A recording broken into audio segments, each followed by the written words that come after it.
causes love doesn't exist. Episode 32. It was as if the ambassador of death swept through the streets with an eerie noise. And the biting wind shook the windows hard. The blindingly bright moon was a chilling blue. It was like that night. I thought of what I had to do, one by one. My first priority was making sure that my birth father was discharged from the hospital. And it was important that my birth mother didn't suffer such heartache again. Was the next step to figure out where the two of them would live? They decided to put their house in Hanam up for sale. Besides, they wouldn't want to live next to grandmother anyway. If my parents don't refuse, I can perhaps buy them an apartment, or they could even live with me. I didn't have anything in my previous life. But this time, it's different. I'm at least able to buy them a house. And Ijun was also just as important. Within that company lies my father's life. And the lives of all those at the factory. If push comes to shove, I could sell a part of my Midnight Sun shares. And use it to revive the factory. I'd feel bad doing that to my grandfather and Siyeon, but the most important thing for me to do right now is protect the ones I care about. Disclosing the whole truth and settling family issues is a second priority. Gwihyeon's father is calling me. I had gotten his number ages ago, but I've never actually spoke with him. Gwihyeon did mention that he was going to Siyeon to tell the adults there about the truth, so maybe he's calling about that.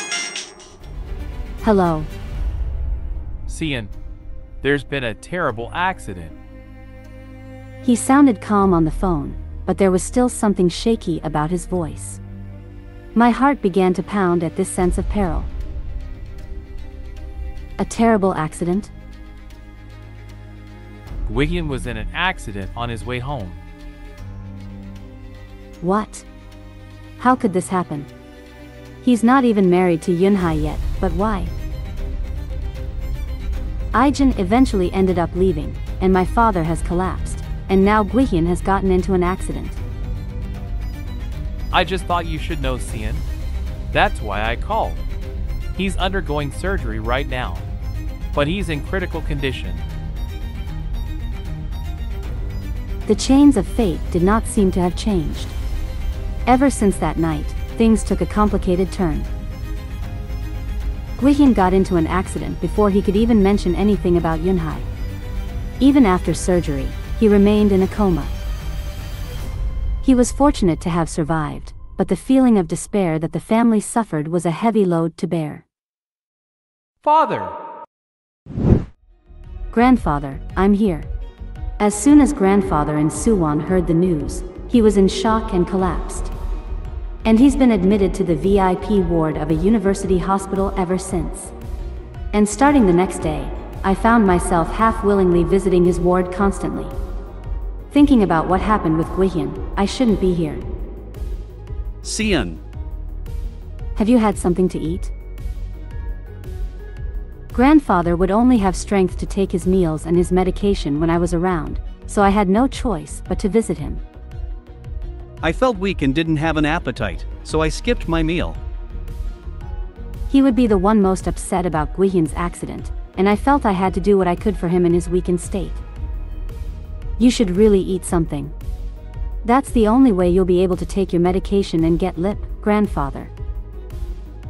It's a little late, but you should still eat. My Gwihyeon, he won't die like that. Would he, Siyeon? He wouldn't die leaving you alone. He was going to marry you in the spring.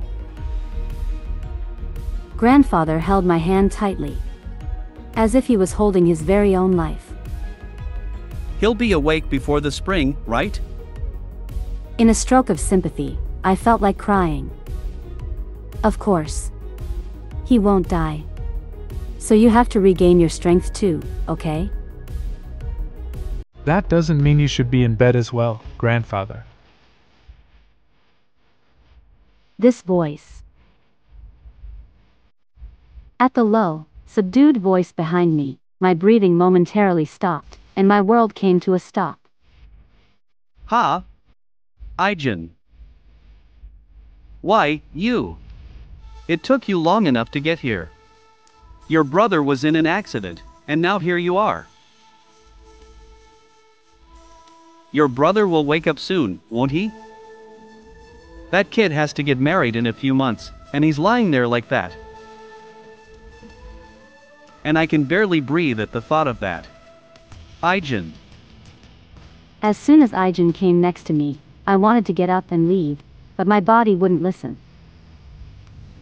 Eat your meals unless you want to make my brother attend a funeral as soon as he wakes up. He was right next to me. Yet I couldn't even turn my head. Ijun, Gwihyeon will be okay, right? Yes, grandfather. He'll be okay. Okay, that's how it'll be since you say so. I believe you, I do. Have you taken care of everything before coming in? Yes.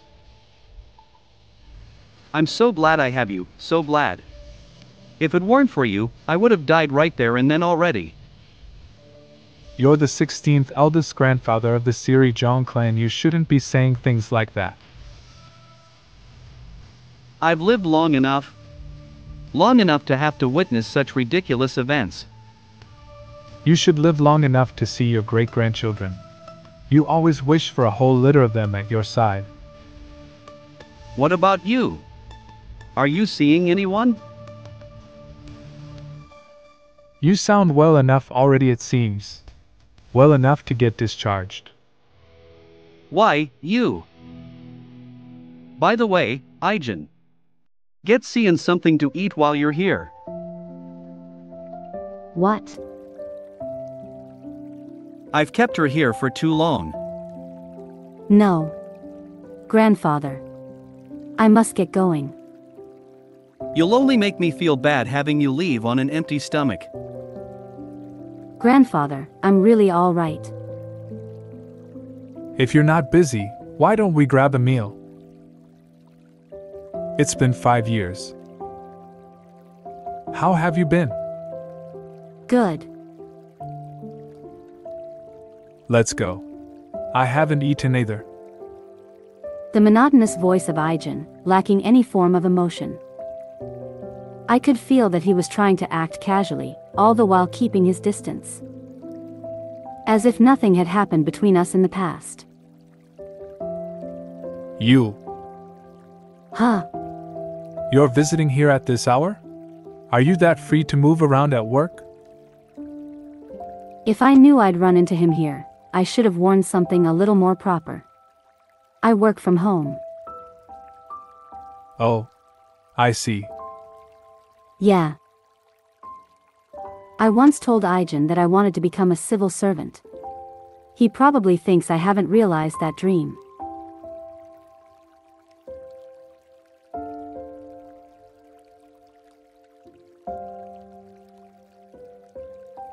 When are you going back to the States? I'm staying here for now. I should stay at least until Gwihyeon's able to work again. Then are you going to work at the company? I'm the acting chief director of strategy. As soon as I got on the plane, my father made me this director's business card. If he's the acting chief director of strategy, he must be doing Gwihyeon's work. It must be hard working a new job at the office all of a sudden. I'll need the help of the employees until I get the hang of things. That was the last exchange of words between us as we concentrated on our meals. Thanks for the meal. I'll be going.